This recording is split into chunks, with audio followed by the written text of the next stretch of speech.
Hey guys, I just wanted to try and put together a quick tutorial on the steps that I took in providing my solution in pseudocode for the exam.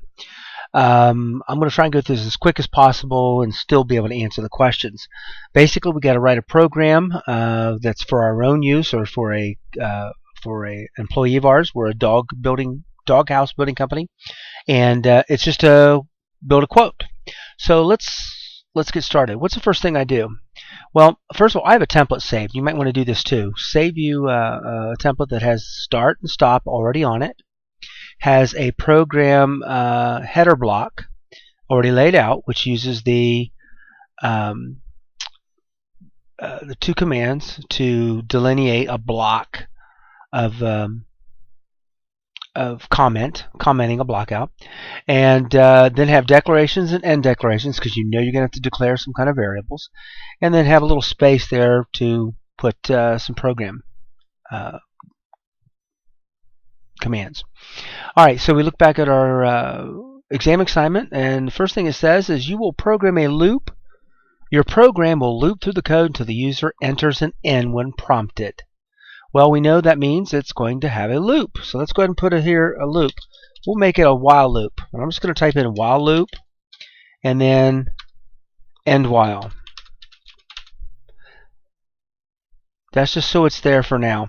And I know that anything in between here is going to be repeated until the while loop is no longer satisfied. Okay? So let's see what else we got. Loop through the code. The program will accept the following input: customer last name, square footage for the doghouse, amount of lumber, number of nails, cost of labor. Well, if I'm going to accept input, I've also got to create variables for that. So I'm going to create some variables. Put this sideways a little bit. And we'll say it's a string for the name. And we'll just call it client last name. That's in camel case because the first letter is lowercase and each subsequent word is capitalized. I'm also going to go ahead and just initialize it to just something. It doesn't really matter what, because you're not really going to use it, but it's just to make sure, because I guess some programs or some programming languages require you to define it at the same time you declare it. Okay, square footage is a doghouse, so we'll say that's a num square sqr footage, and we'll just assign that 0. And the next one is a num, and it's the amount of lumber, linear foot needed in lumber, so we'll just call this lumber linear foot and set that to 0. And then the next one is a number nails required, so we'll call this nails required 0. And last is cost of labor per hour, so that's a num. Oh, what am I doing? Num labor cost per hour. Okay, now I've got the input variables set up, and blah blah blah. Use appropriate variable names. Yeah, that's fine. Data types. Yeah. The following constants properly declared: lumber, roofing material. Okay, so these are constants. We know that the constants are declared exactly the same way, just with one minor change. So the first one is cost of lumber. So we'll call it's a number, and lumber underscore cost. Notice I've used all capitalized letters with an underscore in between words. That's how you declare a constant. It's 229. Remember, don't use the $sign because these are only numbers. The computer has no idea what a dollar is. Num roofing underscore cost, and we'll call that it's 387. And then we'll do this num nail underscore cost, and that's equal to $0.05 or 5 cents. Now, technically, oops, didn't put a period there, missed it. Technically, these constants, since they're actually dollar amounts, there's actually a decimal point, these should be called float, which is the data type for floating point number.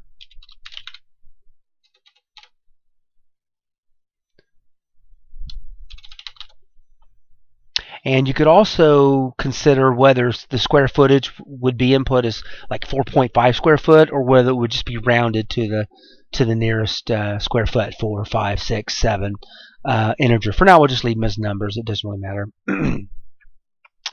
All right, so we'll go back to what the program wants. Then your program will calculate the following: the cost of roofing, and that'll be a total cost, because you see down there total cost for doghouse, total cost for nails, total cost for lumber, total cost for labor, and then there's a calculation which will use two variables, the square footage and the cost of roofing, as well as a unnamed constant of 1.5. So I'm going to have to create some more variables here, one for each one of these totals. And there's 5 totals here, so I'm going to create 5 more variables. And we'll call it total roofing cost, total labor cost. Oh, better assign these two, don't forget.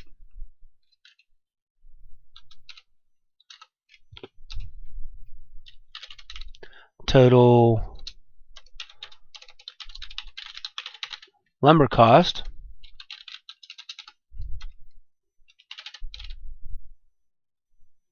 total nail cost. My typing is atrocious. And last but not least, we'll just call this dog house total cost. Heck, we'll just call it doghouse cost, because it's just the whole thing. And we'll set that to 0. So let's go back to our thing. See, is there anything else? We'll output the customer's name. That's already a variable. The total cost for the doghouse, we just created one for that up here. And then the above output is displayed. The program will ask the user if he or she wants to provide another quote. If he answers yes, it will loop back. If he answers no, the program will say goodbye.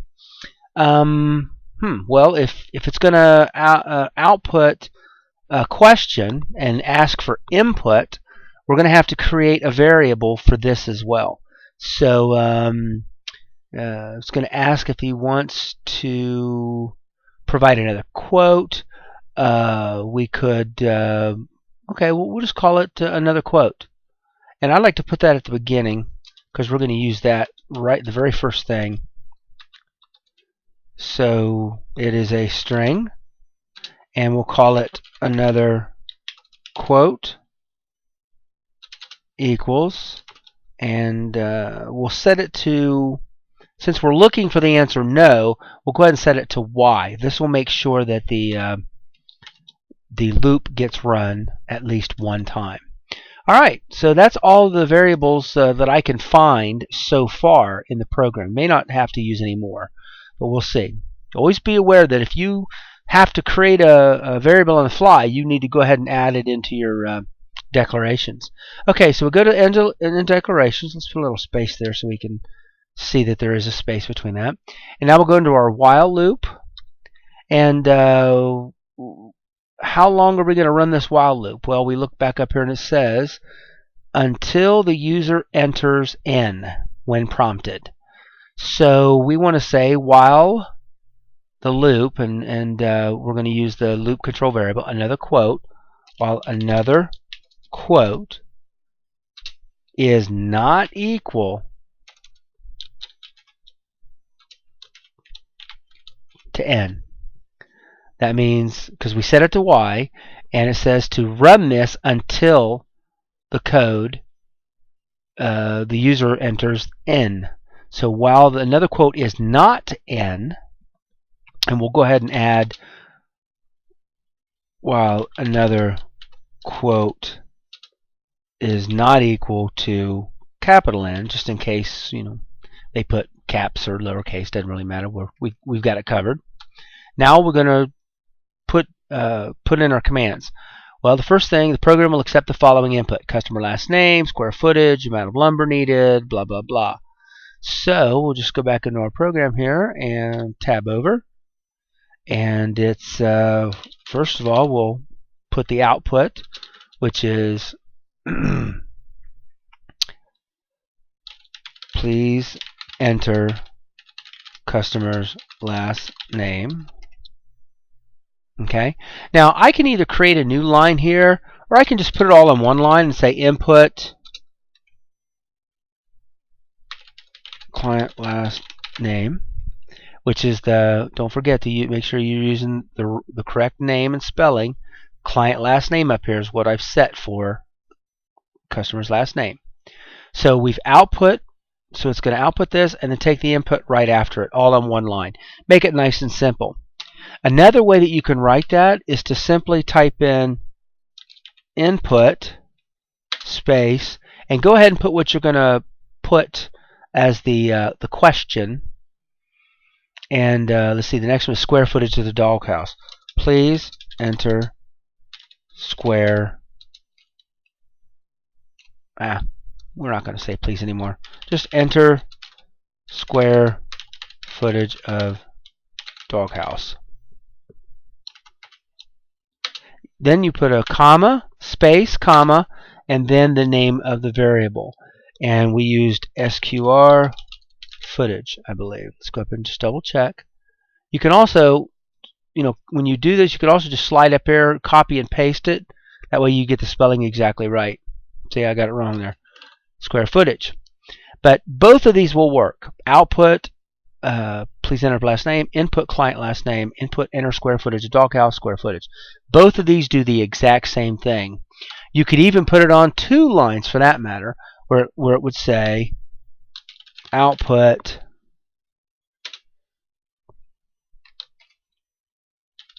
enter amount of lumber required in linear feet. And then our new line, input lumber linear feet. And again, that does the same thing. This is on one line, and you're saying output input. This is on one line, and you say just input, and then quotations with the prompt, then comma, and then the variable that you're going to put the input data into. That's acceptable as well. Or you can put it on two lines: output, the prompt, and input, and assign to the variable. Either of those will work. I prefer just to put them on one line. It's just easier. I think the instructor requires that as well, or would rather you do that as well. So we go on number of nails required.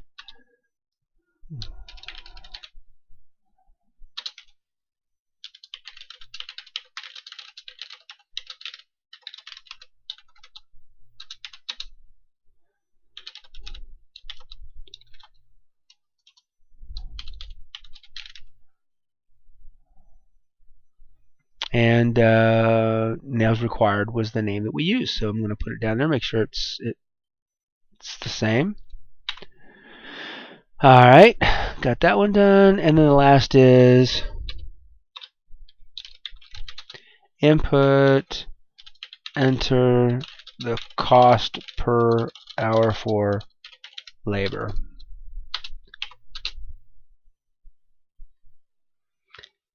And we called it labor cost per hour.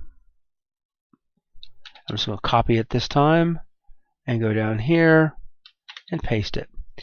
Alright, so that's all of the input it's asking for. So now we're going to go down. It says following constants. We've already done that. Now it wants us to do the calculations. And the total cost of roofing will be calculated as square footage